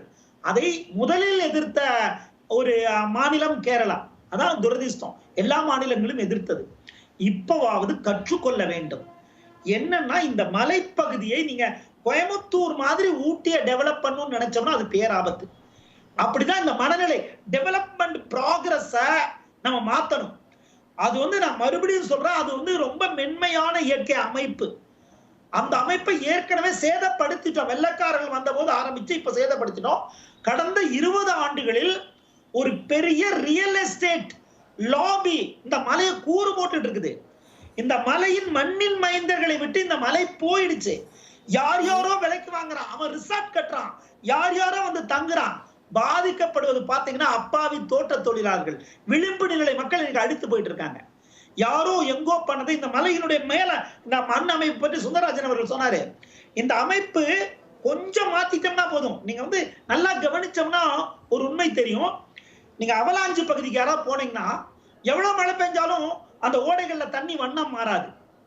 ஆனா வேற பகுதியில மண் வந்து மஞ்சள் கலர்ல ஓடுதுன்னா, அந்த ஆத்துல மண் தண்ணி வந்து ஓடுதுன்னா அந்த மேல்மண் அடித்து வரப்பட்டதுன்னு அர்த்தம். இயற்கை அமைப்பு அப்படியே இருக்கிற இடத்துல புல்வெளி காடு அதை சேதப்படுத்தாது. ஆனா எங்க அது வேளாண்மையாகட்டும் எல்லாமே எல்லா இடத்தையும் மனிதர்களுக்கான இடமாக நம்ம நினைக்க கூடாது. அதான் பிரச்சனை. இப்ப என்னன்னு கேட்டா, அங்கு ஏற்கனவே தேயிலை தோட்டங்கள் காப்பி தோட்டங்கள் உருவாக்கப்பட்டது ஒரு சோகம். அது பெரிய பேரழிவுதான். ஆனா அந்த காப்பி தோட்டங்கள் தேயிலை தோட்டங்கள் எல்லாம் ரிசார்ட்டாக கெஸ்ட் ஹவுஸ்களாக மாற்றிட்டு இருக்காங்க. அதுக்கு ரோடு போடுறாங்க. அதுக்கு இந்த நில அமைப்பை மாத்துறான். இவன் மேல மாத்திட்டானா, மேல மலை உச்சியில போயிட்டு ரிசார்ட் கட்டானா, கீழே ஒரு காலங்காலமா வாழக்கூடிய மக்கள் அதுக்கு மேல அந்த மலை அமைப்பு பாதுகாப்பா இருந்திருக்கும். இப்ப இதை கட்டிட்டானா அது தகர்ந்து போயிடும், அடிச்சுட்டு வந்துடும். ஒருவேளை மேல இருக்கவங்க தப்பிச்சுக்குவாங்க, கீழே இருக்கவங்க மாட்டிக்குவாங்க. ஆகவேதான் இந்த மலையை வந்து முதல்ல இந்த மலைக்கான சிறப்பு திட்டத்தை மாதவ் காட்டில் ஒரு விஷயத்த சொல்றாரு. வெஸ்டர்ன் காட்ஸ் எக்கலாஜிக்கல் அத்தாரிட்டி ஒன்று உருவாக்கும்ன்றாரு. இந்த மலைக்கான சிறப்பு திட்டங்களை சொல்லுங்க. இந்த மலைக்கு இன்னொரு கேள்வி இதோட சேர்த்து வருது. இப்போ இயற்கையை சீண்டாம அதன் போக்குல விடுறப்போ அதோட தன்மை எப்படி இருக்கு அப்படின்னு உதாரணங்களோட நீங்க குறிப்பிட்டீங்க. அப்போ இந்த வன உரிமை சட்டம் இதை எல்லாத்தையும் அமல்படுத்துறப்போ அங்க இருக்கிற பழங்குடியின மக்களை, பூர்வக்குடி மக்களை அங்கிருந்து வெளியேற்றப்போ அப்புறப்படுத்துறப்போ ஒரு எதிர்ப்பு வரதையும் கவனிக்க முடியுது. இப்போ சமீபமா தமிழ்நாட்டில் கூட மாஞ்சோலை பகுதியை சேர்ந்த தேயிலை தோட்ட தொழிலாளர்களை அங்கிருந்து அப்புறப்படுத்தணும் அப்படின்னு வரப்போ அதற்கு அகைன்ஸ்டாக சில குரல்கள் வரதையும் கவனிக்க முடியுது. இது ரெண்டையும் நம்ம எப்படி புரிந்து கொள்றது? பூர்வக்குடி மக்கள் அங்க இருக்கிறதுனால சிக்கல் இல்லை அப்படின்னு குறிப்பிடுறீங்களா? வன உரிமை சட்டம் வேறு, நான் சொல்றது வேறுங்க. வன உரிமை சட்டம் அங்குள்ள பழங்குடி மக்களுக்கானது, பூர்வக்குடி மக்களுக்கானது. அவர்கள் அந்த மண்ணின் மைந்தர்கள். அவர்கள் பல நூறு ஆண்டுகளாக, பல ஆயிரம் ஆண்டுகளாக அவர்கள் வாழ்கிறார்கள். அவர்கள் வாழ்கிற இடத்துல என்ன நில அமைப்பு, எப்படி அவர்கள் பிழைத்துக் கொள்ளும்னு அவங்களுக்கு தெரியும். அவங்கள வெளியேற்றக்கூடாது. அது அல்ல நம்ம சொல்றது. இங்க நாம சொல்வது, இந்த இடத்தை புதிதாக கூறு போட்டு விற்று வந்து வாங்கியவர்கள், அதை வணிக நோக்கோடு பயன்படுத்தியவர்களை தான் நான் சொல்றோம். நான் வந்து அங்க இருக்க மக்களை வெளியேற்றணும்னு சொல்லவே இல்லை. அந்த மக்கள் எங்க போவாங்க? அது அவங்கள் தான் பாதிக்கப்படுகிறார்கள். பாதிப்புக்கு காரணமானவர்கள் எங்க? இது முதல்ல வந்து இந்த மலை, இந்த சுற்றுலா என்பது, சுற்றுலாவுக்கும் இயற்கை சுற்றுலாவுக்கும் வேறுபாடை அரசுகள் உணரணும். எல்லா அரசுமே சொல்றாங்க. நம்ம வந்து காட்டுக்கு போனா அல்லது ஒரு ஆற்று பகுதிக்கு போனா அது எல்லாத்தையும் இயற்கை சுற்றுலான்னு சொல்றோம். அது அல்ல. அது இயற்கை சுற்றுலா ரெண்டும் சேர்ந்ததுதான். ஆனா சுற்றுலா என்பது நம்மை முதன்மைப்படுத்துவது. நம்ம வந்து சத்தம் போடலாம், கத்தலாம், உடை எப்படி வேணாலும் போடலாம். ஆனா இயற்கை சூழல் மிக்க பகுதிக்கு போகிற போது முதல்ல நம்ம போறதுக்கு முன்னாடி அந்த இடம் இருந்ததோ எப்படி இருந்ததோ அது போய் வந்த பிறகு அந்த இடம் அப்படியே இருக்கணும். அப்படி போகணும். அந்த இடத்தின் நில அமைப்பை மாற்றக்கூடாது. இங்க என்ன பண்றோம்னா, நிறைய பேர் வாங்க, நிறைய பேர் இங்க வந்து குடியேறுங்க, நிறைய சுற்றுலாவை டெவலப் பண்ணணும். இந்த கொள்கை தான் தவறானது. நிறைய பேர் வராதிங்க. நம்ம வந்து நாங்க ஏற்கனவே நாங்கள் வைக்கிற கோரிக்கை, ஊட்டியில எல்லாம் இனிமே ஃப்ளவர் ஷோ, ஃப்ரூட் ஷோ எல்லாம் நடத்தாதீங்க. பல லட்சம் பேர் ஒரு நாள்ல வந்து குவியாதீங்க. எல்லா மலைக்கும் ஒரு தாங்கு திறன் உண்டு. அந்த தாங்கு திறனை ஏற்கனவே மீறிட்டோம். மறுபடியும் இந்த கூட்டம் சேர்க்கிற வேலையை பண்ணாதீங்க. நான் இன்னைக்கு பாக்குற மலையை நாளைக்கு பார்க்கலாம், நாளான்னைக்கு பார்க்கலாம், அடுத்த வருஷம் பார்க்கலாம். ஆனா என் பேர பிள்ளையும் பார்க்கணும். அதுக்கேற்ற மாதிரி இந்த மலை இருக்கணும். இன்னைக்கே நான் போய் பார்க்கணும் அப்படின்லாம் மனநிலை வைக்காதீங்க. இந்த வளர்ச்சியே கூட பொதுவாகவே இதோட இன்னொரு பாகத்தை சுந்தரராஜன் அவர்கள் மறுபடியும் சொல்லுவாங்க. இது காலநிலை மாற்றத்தின் இன்னொரு கோர முகம். இது இந்த பெரு அப்படின்னா நம்ம ஒட்டுமொத்த வளர்ச்சியே வேகமா வளரணும் அப்படிங்கிற கொள்கையை மாத்துவோம். முதல்ல மெதுவா வளர்ந்தா போதும். என் பிள்ளைகளை முட்டுச்சந்தில போய் நிறுத்திருக்கோம், முட்டுச்சந்தில நிறுத்திட்டு இருக்கோம். இப்ப என் பிள்ளைகள், பேர பிள்ளைகளுக்கு இந்த பூமியில வாழ முடியுமான்னு நினையாத போது வளர்ச்சியின் குறியீடுகளை ஜிடிபிகளால் பார்க்காதீர்கள். தயவு செய்து பார்க்காதீங்க. என் மக்கள் வணிக நோக்கோட ஒரு அரசு செயல்படுறப்போ அது எல்லோருக்குமான பாதிப்பு அப்படின்னு குறிப்பிடுறீங்க. நம்ம அடுத்த சுற்றுல தொடர்ந்து பேசலாம். அதற்கு முன்பாக திரு ஜெகநாதன், இப்படியான பேரிடர்களால ஒரு பகுதி பாதிக்கப்படுறப்போ அங்க இருக்கிற மக்களே கிட்டத்தட்ட அழித்தொழியப்படுறப்போ இதுல எல்லாம் நம்மளை தடுத்து கொள்ள, தற்காத்து கொள்ள முன்னெச்சரிக்கை நடவடிக்கைகள் இருக்கா நம்ம கிட்ட? அதுக்கு முதல்ல நான் என்ன சொல்ல விரும்புகிறேன்னாங்க, நம்ம இந்தியா வந்து நிலத்தோற்றங்களை வந்து பார்க்கும்போது ஒரு 4 விதமாக பிரிச்சிருக்காங்க. ஒன்று வந்து நார்தன் ஹிமாலயாஸ், நம்ம இமயமலை பகுதிகள். அடுத்தது கேஞ்சட்டிக் பிளைன் அப்படின்ற அடுத்த பகுதி. மூணாவது வந்து கோஸ்டல் பிளைன்ஸ், நம்மளுடைய ஈஸ்ட் கோஸ்ட், வெஸ்ட் கோஸ்ட். அடுத்தது டெக்கான் பிளாட்டோ. இதுலேருந்தே நம்ம பார்த்துக்கலாம் நம்மளுடைய இந்தியா எந்த மாதிரியான ஒரு நிலத்தோட்டங்கள் வச்சுருக்கு. ஏன்னா அதனால தான் நம்ம இந்தியா வந்து துணை கண்டம்னு சொல்கிறோம். எல்லா ஜாகிரபிக் ஃபியூச்சர்ஸும் நம்மகிட்ட இருக்குது. அப்படிங்கும்போது மலை பிரதேசத்தில் எந்த மாதிரியான ஹெசார்ட்ஸ் வரும், எப்படி அந்த டிசாஸ்டர் வர்றது, கோஸ்டல் பிளைன் என்ன இருக்குது நமக்கு தெரியும். நம்ம சென்னையை பார்க்கும்போது நமக்கு ஒவ்வொரு மாதமும் நார்த் ஈஸ்ட் மான்சூனில் பார்க்கும்போது நிறைய மழை, சைக்ளோன் வரும்போது ஒவ்வொரு அடி வரது எப்படி காப்பாது. அதே மாதிரி தான் இந்த நிலத்தோட்டங்களை வச்சு இதை பண்ணிவிட்டு நம்மளுடைய இந்திய விண்வெளித்துறை நிறுவனமான நேஷனல் ரிமோட் சென்சிங் சென்டர் வந்து லேண்ட்ஸ்லைட் அட்லஸ் ஆஃப் இந்தியான்னு ஒன்று ப்ரிப்பேர் பண்ணியிருக்காங்க. 2022 பண்ணியிருக்காங்க. அது வந்து அரசுக்கு தெரியுமோ தெரியாத தெரியல. அதில் என்ன பண்ணியிருக்காங்கன்னா ஒரு 3 ரீஜனாக பிரிச்சிருக்காங்க. அதில் ஒன்று வந்து north west Himalayan region, so வடகிழக்கு, வடமேற்கு, தென் மேற்கு தொடர்ச்சி மலை. இந்த 3 தான் வந்து ரொம்ப ஹாட் ஸ்பாட்டாக சொல்கிறாங்க, ரொம்ப நிறைய வருது அப்படின்ட்டு. அதில் வந்து வடமேற்கில் வந்து ஒரு 66.5% லேண்ட்ஸ்லைடு வர்றதாகவும், வடமேற்கில் வந்து 66 ரைட், வடகிழக்கில் வந்து ஒரு 18.8%, நம்முடைய மேற்கு தொடர்ச்சி மலை 14.7% வரதா கணக்கு. அப்படிங்கும்போது எல்லாருக்குமே தெரியும் நம்ம இந்த மேற்கு தொடர்ச்சி மலையில் வந்து கண்டிப்பாக வந்து நமக்கு லேண்ட்ஸ்லைட் வந்து கொண்டே இருக்கும். இப்போ வேணாடு பகுதியில் பார்த்திங்கன்னா ஒவ்வொரு வருஷமும் ஆவரேஜாக ஒரு 1-2 லேண்ட்ஸ்லைட் வந்துக்கிட்டு தான் இருக்குது. ஸோ அரசுக்கும் தெரியும், அங்கே வாழ்பவர்களுக்கும் தெரியும். அப்போ நம்ம அதை எப்படி முன்னெச்சரிக்கை நடவடிக்கைகள் நம்ம தான் பார்க்கணும். ஒன்று. ரெண்டாவது வந்து நேச்சுரல் ஹெசார்ட் தான் இட்ஸ் இயற்கை இடர்பாடு. இயற்கை இடர்பாடுங்கிறது அது வந்துட்டு தான் இருக்கும், அது வந்து யாரும் தடுக்க முடியாது. இதே ஒரு இடத்துல மக்கள் இல்லாத இடத்துல இதே லேண்ட்ஸ்லைட் வந்திருந்தால் அது வந்து ஒரு இயற்கை நிகழ்வு அப்படின்னு சொல்லுவோம், இயற்கை பேரிடர்னு சொல்ல முடியாது. அப்போ இங்கே வந்து இயற்கையான ஒரு இடத்துல ஒரு லேண்ட்ஸ்கேப் வந்து நிறைய குடியிருப்பில் கட்டுனதுனால ஸோ மக்கள் வந்து ரொம்ப அதிகமாக பாதிக்கப்பட்டிருக்காங்க. இப்போ அங்கே ஒன்றுமே இல்லைன்னு ஒன்றாகாது, இந்த லேண்ட்ஸ்லைட் விட அது பாட்டுக்கு அது போயிட்டே இருக்குது. நம்ம என்ன பண்ணிட்டோம், டெவலப்மெண்ட்டுங்கிற ஒரு இதில் நம்ம எல்லா கன்ஸ்ட்ரக்ஷனை கொண்டு வந்து நிறைய வீடுகள் நிறைய இது கொண்டு வரதுனால நமக்கு ரொம்ப அதிகம் பாதிக்கப்பட்டிருக்கு. நம்பர் 1. அடுத்தது பார்த்திங்கன்னா லேண்ட்ஸ்லைட் ரிஸ்க்கு மேப் அப்படின்னு சொல்கிறோம், நம்ம மேப் பண்ணுறோம். நான் வந்து புவியியல் பேராசிரியர், நாங்கள் நிறைய மேப் பண்ணுவோம், ஆட்டோமேட்டட் மேப்பிங் ஃபஸ்ட்டு மேப்பிங் பண்ணணும் எந்தெந்த இடத்துல வந்து லேண்ட்ஸ்லைட் இருக்குது. ஸோ ஆல்ரெடி வந்து கவர்மெண்ட் ஆஃப் இந்தியா நம்மளுடைய விண்வெளித்துறை வந்து ஒரு மேப் சொல்லியிருக்காங்க லேண்ட்ஸ்லைட் ப்ரோன் ஏரியா. ஸோ இந்த வயநாடு வந்து 13வது ரேங்கில் வருது இந்தியாவில். எதை வச்சு சொல்கிறாங்கன்னா, ஒன்று காரணம் வந்து பாப்புலேஷன், எவ்வளோ மக்கள் தொகை இருக்காங்க அப்படிங்கிறது ஒன்று. ரெண்டாவது வந்து கால்நடைகள் எவ்வளவு இருக்குது. மூணாவது வந்து ஹவுஸ் எக்ஸ்போஷர். அடுத்தது வந்து ரோடு எவ்வளவு இருக்குது. இந்த 4 பேராமீட்டரை வச்சுட்டு கால்குலேட் பண்ணி அவங்க 13வது ரேங்காக வயநாடை கொண்டு வந்திருக்காங்க. அது வந்து ஃப்ரெஜைலான பகுதி. எஸ், ஃப்ரெஜைலான பகுதி. And I think Kerala state disaster management அத்தாரிட்டிக்கும் தெரியும்னு நினைக்கிறேன். இது முக்கியமான விஷயம் இங்கே பார்க்கும்போது எப்படி லேண்ட்ஸ்லைடு வரும், இது மலைப்பாங்க நிறைய கண்டிப்பாக வரும், வராமல் இருக்காது, நேச்சுரல் நிகழ்வு. நமக்கு எப்படி சென்னையில் வந்து அதிகமான வளைந்தால் சைக்ளோன் வரும், சைக்ளோன் வந்தால் மழை வரும், அது ஒன்றும் பண்ண முடியாது, ஒரு அளவுக்கு மேலே வந்தால் பண்ண முடியாது. இப்போ வந்து 572 மில்லிமீட்டருக்கு மேலே வந்ததுனால கண்டிப்பாக நம்ம எதிர்பார்த்து தான் ஆகணும். சார் சொன்ன மாதிரி வந்து ஆல்ரெடி அவங்க வந்து சொல்லிட்டாங்க, இந்தியன் மியூசிக்கல் டிபார்ட்மெண்ட் வந்து வார்னிங் கொடுத்துருக்காங்க. வார்னிங் கொடுத்து நம்ம பார்க்கலன்னு ஒன்றும் பண்ண முடியாது. ஒவ்வொரு வருஷம் வந்துட்டு இருக்குது, ஒவ்வொரு வருஷம் 1-2 வந்துகிட்டே இருக்கிறதுனால இட்ஸ் எ வல்னரபிள் ஜோன். அந்த டிஸ்ட்ரிக்ட் அத்தாரிட்டி, கவர்மெண்ட்டுங்கிற டிஸ்ட்ரிக்ட் அத்தாரிட்டி, லோக்கல் அத்தாரிட்டி அவங்க பார்த்துக்கணும். மழை வரும்பொழுதே மக்களுக்கு வந்து சொல்லி இவாக்குவேட் பண்ணியிருக்கணும். மக்களுக்கு என்னதான் தெரிஞ்சாலும் கவர்மெண்ட் வந்து அதை கொஞ்சம் பார்த்து பண்ணியிருக்கணும். ஸோ அதை பண்ணாதனால வந்து ஒரு இதுங்க. இன்னொரு முக்கியமான விஷயம் என்ன சொல்கிறேன்னா, ஹெசார்ட் காலண்டருங்கிற ஒரு கான்செப்ட் இருக்குது. ஹெசார்ட் காலண்டர் இந்தியாவுக்கு ஒரு ஹெசார்ட் காலண்டர் மாதிரி ஒவ்வொரு ஸ்டேட்டுக்கு ஒரு ஹெசார்ட் காலண்டர் ப்ரிப்பேர் பண்ணணும்.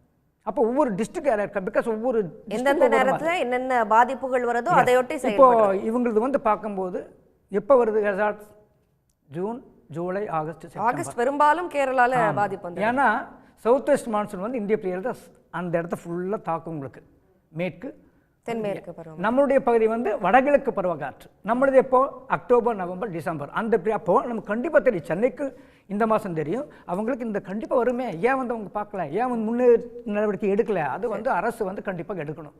எடுக்கலைன்னா ரொம்ப கஷ்டம். ஓகே, திரு சுந்தரராஜன் அவர்களுடைய நிறைவு பார்வையை நான் கேட்கிறோம். சார், இப்போ கடந்த 7 ஆண்டுகளில் கவர்மெண்ட்டோட டேட்டா படி நம்ம எடுத்து பார்த்தோம்னா இந்தியா முழுக்க 7 வருஷத்தில் 3782 நிலச்சரிவுகள் ஏற்பட்டிருக்கு. அதில் கேரளாவில் மட்டுமே 2239, அதாவது ஒட்டுமொத்த நாட்டில் ஏற்பட்ட நிலச்சரிவில் 60 விழுக்காடு கேரளாவில் ஏற்பட்டிருக்கு அப்படின்னு அரசு தரப்பிலேயே சொல்லப்படுது. அதே நேரத்தில் இப்போ நடந்த விவகாரங்களில் பட்ஜெட்டோட பொருத்தி நம்ம பார்க்கணும் அப்படின்னா இந்த பட்ஜெட்டில் அசாம், உத்தராகண்ட், பீகார், இமாச்சல் போன்ற அந்த மாநிலங்களுக்கு இந்த சூழலியல் விஷயங்களுக்காக அந்த வெள்ளம் வருது, அதனால பாதிக்கப்படுது அப்படின்னு அவங்களுக்கான நிதி ஒதுக்கீடு அப்படின்னு இருந்தது. இன்னைக்கு மாநிலங்களவையில் பேசின உள்துறை அமைச்சர் அமித்ஷா வந்து குறிப்பிடுறாரு, இந்த விஷயத்துல அரசியல் எதுவும் செய்யக்கூடாது அப்படிங்கிறாரு. அப்படி அவர் சொன்னாலும் கூட இதுல இருந்து அரசியல் நீக்கம் நம்ம செய்ய முடியுமா அப்படிங்கிற ஒரு கேள்வியும் எழுது. அதுக்கான காரணம் தான் முன்னாடி அந்த நிலச்சரிவு ஏற்பட்டதுல 60% கேரளாக்கு ஏற்பட்டிருக்கு அப்படின்னு குறிப்பிட்டேன். ஸோ மற்ற இந்த போன்ற மாநிலங்களுக்கெல்லாம் இதுக்குன்னு நிதி ஒதுக்கீடு செய்யப்படுறப்போ கேரளாவுக்குன்னு ஒரு நிதி ஒதுக்கீடு இந்த பட்ஜெட்ல செய்யப்படல. இவ்வளோ இந்த கிளைமேட் சேஞ்சால இவ்வளவு பாதிப்புகள் வருது அப்படிங்கிறப்போ ஒவ்வொரு இண்டிவிஜுவல் மாநிலங்களுக்கும் சேர்த்து தனித்தனியாக நிதி ஒதுக்கீடு செஞ்சு அதை கண்காணிக்க வேண்டிய தேவை அப்படிங்கிறது அரசுக்கு இருக்குன்னு நினைக்கிறீங்களா? அதாவது மிக மிக மோசமான ஒரு விஷயம் வந்து தமிழ்நாடு, கேரளா போன்ற பாஜக ஆளாத மாநிலங்களுக்கு எந்த வகையிலும் நிதி தரக்கூடாது என்று ஒன்றிய அரசு நினைப்பது. அது வந்து குறிப்பிட்டு சொல்ல விரும்புகிறேன். சென்னையில் மிகப்பெரிய வெள்ளத்தை பார்த்தோம், திருநெல்வேலி தூத்துக்குடியில் பெரிய வெள்ளத்தை பார்த்தோம். என்ன இது வரைக்கும் என்ன கொடுக்கணுமோ ஒன்றுமே கொடுக்கல. அதே மாதிரி தான் கேரளாவுக்கும் என்ன தரமோ கொடுக்கறதில்ல. கேரளா வந்து நீங்கள் சொன்ன மாதிரி இந்த நாட்டில் நடைபெற்ற 60% நிலச்சரிவுகள் வந்து கேரளாவில் வந்து ஏற்பட்டிருக்குன்னா எவ்வளோ பெரிய பேடர்களை அவர் சந்தித்து கொண்டிருப்பார்கள். அதுக்காக எந்த நிதியும் வந்து ஒன்றிய அரசு கொடுக்கவே இல்லை. ஆனால் அவர் பேசும்போது மட்டும் நாங்கள் வந்து முன்னெச்சரிக்கை நடவடிக்கை முன்னெச்சரிக்கையாக சொல்லிட்டோம்னு சொல்கிறாங்க. என்ன சொன்னாங்க? அதான் முக்கியமான விஷயம். ஐஎம்டி என்ன சொன்னாங்க? கனமழை பெய்யும் சொன்னாங்க. அவ்வளோதான். கனமழைனா என்ன? 20 சென்டிமீட்டரா, 30 சென்டிமீட்டரா, 40 சென்டிமீட்டரா? தூத்துக்குடியில் மழை பெஞ்சப்போ வந்து ஐஎம்டி வந்து கனமழை பெய்யும்னு சொல்லிட்டாங்க. அவங்களுடைய வரைமுறைப்படி தீவிர கனமழைனா ரெட் அலர்ட்னா 20 சென்டிமீட்டர் ரெயின்ஃபால். ஆனால் தூத்துக்குடியில் பெஞ்சது வந்து 90 சென்டிமீட்டர் ரெயின்ஃபால். அது 20 சென்டிமீட்டர் ரெயின்ஃபால் பெய்யும்னு சொல்லிட்டு 22 பெஞ்சா நம்ம அதை புரிஞ்சுக்க முடியும். ஆனால் 20 பெய்யுன்னு சொல்லிட்டு 90 பெஞ்சதுன்னா அதுக்கு என்ன நீங்கள் நடவடிக்கை எடுக்க முடியும்? என்ன முன்னெச்சரிக்கை எடுக்க முடியும்? ஒன்றுமே தெரியாது. அது மாதிரி கேரளாவுக்கு வந்து கனமழை பெய்யும்னு சொல்லிட்டாங்க. அதுவும் முதலமைச்சர்கள் ஆரஞ்சு அலர்ட் தான் கொடுத்தாங்க, ரெட் அலர்ட்டே கொடுக்குறேன்னு சொல்கிறாரு. அப்படி ஆரஞ்சு அலர்ட்னா 20 சென்டிமீட்டர் கீழே, ரெட் அலர்ட்னா தான் 20 சென்டிமீட்டருக்கு மேலேன்னு அர்த்தம். அப்போ ஆரஞ்சு அலர்ட்னா 20 சென்டிமீட்டர் கீழே தான் மழை பெய்யும்னா நாங்கள் பெய்திருப்பது 4 நாட்களில் கிட்டத்தட்ட 70 முதல் 100 சென்டிமீட்டர் மழை வந்து பல்வேறு பகுதியில் வந்து பெஞ்சிருக்கு. அப்போ காலநிலை மாற்றம் பற்றி இந்த பட்ஜெட்டில் என்ன சொல்லியிருக்காங்க? எவ்வளோ பணம் ஒதுக்கியிருக்காங்க? கேரளாவுக்கு எவ்வளோ தந்துருக்காங்க? எதுவுமே வந்து கிடையாது. இதை விட இன்னொன்று சொல்கிறேன். இந்தியாவிற்கான காலநிலை மாதிரிகளே கிடையாது. இந்தியாவுக்கான கிளைமேட் மாடல்ஸ் கிடையாது. ஏன்னா நம்ம நோக்கம் வேற எங்கேயோ இருக்கலாம். எதை காலி பண்ணி எதை கட்டலாம் தான் நமக்கு யோசிச்சுட்டு இருக்கோம். அப்போ அதிலெல்லாம் நம்ம பணம் செலவிக்க தயாராக இருப்போம். எதெல்லாம் தேவையற்ற திட்டங்களோ அங்கெல்லாம் பணம் செலவிப்போம். ஆனால் இந்தியாவின் வானிலையை, இந்தியாவின் காலநிலையை கணிப்பதற்கான மாதிரிகளை, மாடல்ஸை உருவாக்குவதற்காக நாம் எந்த முயற்சியும் இருக்க மாட்டோம். நாங்கள் பல்வேறு ஆண்டுகளாக சொல்லி வருகிறோம். இந்தியாவிற்கென பிரத்யேகமான தனித்துவமான காலநிலை மாதிரிகளை உருவாக்குவது தான் இதை போன்ற பேரல். ஏற்கனவே வெப்பமண்டல பகுதிக்கு நீங்கள் வெதரை நீங்கள் வந்து மழை பொழிவையோ அல்லது மற்ற விஷயங்களையோ கணிப்பது ரொம்ப கஷ்டம். ஏன்னா நமக்கு வந்து பல பேராமீட்டர்ஸ் வந்து நமக்கு ஆக்ட் பண்ணும். இந்திய பெருங்கடல் இருமுனை ஆக்ட் பண்ணும், வெஸ்டர்லிஸ் வந்து ஆக்ட் பண்ணும், எம்ஜேஓ வந்து ஆக்ட் பண்ணும். இதெல்லாம் இந்தியாவை சுற்றி இருக்கின்ற சில விஷயங்கள் நம்முடைய பருவமழையை, பருவகாலத்தின் மீது தாக்கத்தை செலுத்தக்கூடிய விஷயங்கள். அப்போ நீங்கள் இந்தியாவுக்கான தனித்துவமான காலநிலை மாதிரிகளை உருவாக்காமல் நீங்கள் அமெரிக்கன் டேட்டாவையும் யூரோப்பியன் டேட்டாவையும் வச்சுக்கிட்டே நாங்கள் வந்து பண்ணுவோம்னு சொன்னால் நிச்சயமாக ஒருபோதும் சாத்தியப்படாது. உள்துறை அமைச்சர் சொல்லிப்பது நிச்சயமாக ஏற்றுக்கொள்ள முடியாது. அரசியல் செய்ய வேண்டாம் என்று சொல்லிவிட்டு அவர்தான் அந்த ஸ்டேட்மெண்ட் சொல்லும் போதாக அரசியல் செய்கிறார். இந்த தமிழகத்திற்கும் கேரளாவிற்கும் என்ன தேவையோ செய்ய மறுத்துவிட்ட ஒன்றிய அரசுக்கு நாங்கள் எச்சரிக்கை கொடுத்து விட்டோம் என்று சொல்வதற்கான எந்த தகுதியும் எந்த முகாந்திரமும் கிடையாது. நான் இன்னொரு விஷயத்தை சேர்த்து நான் வந்து சொல்லி முடிக்கிறேன். கேரளாவில் இன்று ஏற்பட்டுள்ள நிலச்சரிவு தமிழ்நாட்டில் நடைபெறக்கூடாது என்றால் தமிழக அரசு இப்பொழுதே அதற்கான நடவடிக்கைகளை மேற்கொள்ள வேண்டும். ஊட்டி, குன்னூர், கோத்தகிரி, கொடைக்கானல், ஏலகிரி, ஏற்காடு போன்ற பகுதிகளில் வல்னரபிள் ஹாட்ஸ்பாட்ஸ் எந்தெந்த பகுதியில் நிலச்சரிவுகள் ஏற்படும் என்பதை நாம் இப்போதே ஆய்வு மேற்கொண்டு அந்த பகுதியில் தேவையான முன்னெச்சரிக்கை நடவடிக்கைகளை அங்கே மக்களை வெளியேற்றணும். புது கன்ஸ்ட்ரக்ஷன் அனுமதிக்கக்கூடாது. பொதுவாக நமக்கு வந்து இன்னைக்கு பூவுலை நம்ம கூட அறிக்கை போட்டிருக்கோம். ரெண்டு இடத்துல வந்து லேண்ட்ஸ்லைட் மேனேஜ்மெண்ட் சென்டர்ஸ் வந்து நம்ம கோரிக்கை வைக்கிறோம். ஒன்று மேட்டுப்பாளையம், அது வந்து நீலகிரி பகுதிக்கும், இன்னொன்று வத்தலக்குண்டுவில் கொடைக்கானல் பகுதிக்கும் ஏற்படுத்த வேண்டும். அங்கே இதற்கான அறிஞர்களை வைத்து எந்தெந்த பகுதிகளெல்லாம் நிலச்சரிவுகள் ஏற்படும் அதை ஆய்வு செய்து அங்கே முன்னெச்சரிக்கை நடவடிக்கை எடுக்க வேண்டும். பேரிடர் மீட்பு குழுவினருக்கு பிரத்யேகமாக அதாவது லேண்ட்ஸ்லைட் மேனேஜ்மெண்ட்டில் ஸ்பெசிஃபிக்காக ட்ரைனிங் கொடுத்து அதற்காக அவர்களை அங்கே வைக்க வேண்டும். மேலை நாடுகளில் உள்ள தொழில்நுட்பங்கள், இங்கே லேண்ட்ஸ்லைட் வந்து தமிழ்நாட்டுக்கு மட்டும் சொந்தம் கிடையாது, கேரளாவுக்கு மட்டும் சொந்தம் கிடையாது, இந்தியாவுக்கு மட்டும் சொந்தம் கிடையாது, உலக நாடுகள்லாம் நடக்குது. அதை கணிப்பதற்கு என பல்வேறு தொழில்நுட்பங்கள் மேல் நாடுகள், மோஷன் சென்சார்ஸ் வந்துருச்சு, எவ்வளோ விஷயம் வந்துருச்சு. அதெல்லாம் எடுத்து வந்து இந்த பகுதியில் வைத்தால் ஓரளவுக்காவது நாம் உயிரிழப்புகளை தடுக்க முடியும் என்ற ஒரு கோரிக்கையும் நாங்கள் வைக்கிறோம். கேரளா நமக்கு தமிழகத்திற்கு பாடத்தை கற்றுக் கொடுத்து சென்றுள்ளது. தமிழகம் என்ன கற்றுக்கொள்ள போயிருந்தா நமக்கு கண்முன்னால் மிக முக்கியமான கேள்வி. வருமுன் காக்கணும். வெஸ்டர்ன் காட்ஸ் தமிழ்நாட்டிலையும் பரவி இருக்கிற அந்த சூழல்ல தமிழ்நாடு அரசும் இது போன்ற முன்னெச்சரிக்கை நடவடிக்கைகளை எடுக்கணும் அப்படின்னு குறிப்பிடுறீங்க. உங்களுடைய கருத்துகளுக்கு நன்றி. திரு நாகராஜ், இயற்கை பேரிடர் அப்படிங்கிறது கேரளாவுக்கு புதுசான ஒரு விஷயம் இல்லை. 2018 ஒரு பெரு வெள்ளத்தால கேரளா பாதிக்கப்பட்டப்போ ஒன்றிய அரசு தரப்புல இருந்து ஐஏஎஃப் ஏர்கிராஃப்ட் ஹெலிகாப்டர்ஸ் இதெல்லாமே பயன்படுத்தப்பட்டது. ஆனா அந்த இறுதியில் என்ன பண்ணுறாங்க அப்படின்னா 102 கோடி, இது நாங்கள் ஏர்கிராஃப்டை பயன்படுத்தினதோட பில்லு, ஹெலிகாப்டரை பயன்படுத்தினதுக்கான தொகை 102 கோடி, நீங்கள் இதை ஒன்றிய அரசுக்கு கட்டணும் அப்படின்னு ஒரு பில்லை கேரள அரசுக்கு ஒன்றிய அரசு கொடுத்துருந்தாங்க. அது தொடர்பான விமர்சனங்களும் கூட எழும்பி இருந்தது. இந்த நேரத்தில் இவ்வளவு பெரியான ஒரு கலாமிட்டி ஏற்பட்டிருக்கிற சூழல்ல ஒன்றிய அரசுக்கு நீங்கள் வலியுறுத்துகிற ஒரு விஷயமா சமூக ஆர்வலராக என்ன சொல்லுவீங்க? Okay madam. அதனால்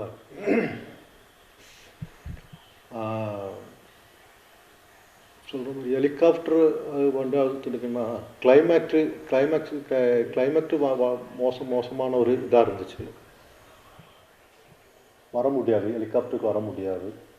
அதான் 2018 சரி, இப்போ நேற்று நடந்த அந்த இதில் சரி வர முடியாது. அப்போ அதை பற்றியெல்லாம் கோடிக்கணக்கான காசுகள் பணங்களை பற்றி சொல்லணும். அதெல்லாம் கொஞ்சம் கேட்கவே கொஞ்சம் இதாக இருக்குது. அதை பற்றிலாம் நம்ம பேசுகிறது சரியில்லைன்னு நினைக்கிறேன் நான். இப்போ இனி புதுசாக வர்றதுல மெயின் ரெஸ்டாரண்ட் ரிசோர்ட் ஏரியாவுக்கு மற்றும் பர்மிஷன் மட்டும் இந்த மலைகள் செறிவுகளுக்கெல்லாம் கொடுக்காமல் இருக்கணும் கவர்மெண்ட்டு. அதுதான் மெயின். அது கொடுக்காமல் இருந்தால் மலைகள் இன்னியும் ஸ்ட்ராங்காக தான் நிற்கும். இப்போ மலைகளை ஜர்க்கிங்காக தான் இருக்குது, இங்கே அந்த பக்கம் போகவே முடியாது. அப்படிப்பட்ட இதெல்லாம் இருக்குது. மெயின் பேர் நாளைக்கு கேரளா முக்கியமந்திரி பினராயி விஜயன் வர்றாரு, ராகுல் காந்தி வர்றாரு. இனி எல்லாம் அவர் கையில் தான் இருக்குது. எல்லா விஷயம் நடக்கும். கோடிக்கணக்கான நன்றி சார். இதையே உங்களுடைய நிறைவு கருத்தா நான் எடுத்துக்கிறேன். திரு ஓசை காளிதாசன், உங்களுடைய நிறைவு பார்வை ஒரு நிமிடத்தில். அதாங்க, இனி மழை வர்றதெல்லாம் தடுக்க முடியாது. பெருமழை, கிளவுட் பஸ்டர் இதெல்லாம் தடுக்க முடியாது. அது வந்து வரும், இதை உணர்ந்து கொள்ள வேண்டும். இப்போ வந்து இதே மாதிரி ஒரு பெருமழை அவலாஞ்சியில் ஏற்பட்டது. ஒரே நாளில் 90 சென்டிமீட்டர் மழை பெஞ்சது. நல்ல வேளை அங்கே மனிதர்கள் நிறைய இல்லை, அதனால அது பாதிப்பு ஏற்படலை. ஆனால் அங்கேருந்து 30 கிலோமீட்டர் தள்ளி வந்துச்சுன்னா பெரிய பாதிப்பு ஏற்படும். இப்போ பெரிய மழை வரும், மலைப்பகுதிகளுக்கான சிறப்பு திட்டம் வேணும். மழை வந்தால் இது மாதிரி நிலச்சரிவுகள் ஏற்படும். இப்ப நிலச்சரிவு ஏற்படுகிற பகுதிகள் குடியிருப்புகள் கூடாது, அங்கு கட்டிடங்கள் கூடாது. புதிய கட்டிடங்கள் நீலகிரியில் கூடவே கூடாது. அதுல வந்து இப்ப நீர்மின் நிலையம், சினகலா நீர்மின் நிலையம்லாம் அமைக்க திட்டம் போடுறாங்க. அது மாதிரி எல்லாம் தயவு செய்து அரசுகள் புரிந்து கொள்ளணும். இந்த மலையை மறுபடியும் காயப்படுத்தாதீர்கள். ஏற்கனவே காயப்பட்டு கிடக்குது, ஆத்துறதுக்கு வழி பண்ணுங்க, காயப்படுத்தாதீங்க. காயப்படுத்துறோம்னா பாதிக்கப்படுவது அப்பாவி மக்கள். இது எச்சரிக்கை, இதுதான் எச்சரிக்கை.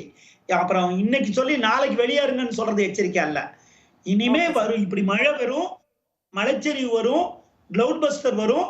அதை தாங்கக்கூடிய தன்மையாக அந்த இடம் இருக்கணும்னா எல்லா இடத்திலும் மனிதர்கள் வாழணும் அப்படிங்கிற அந்த மனநிலையை மாற்றணும்.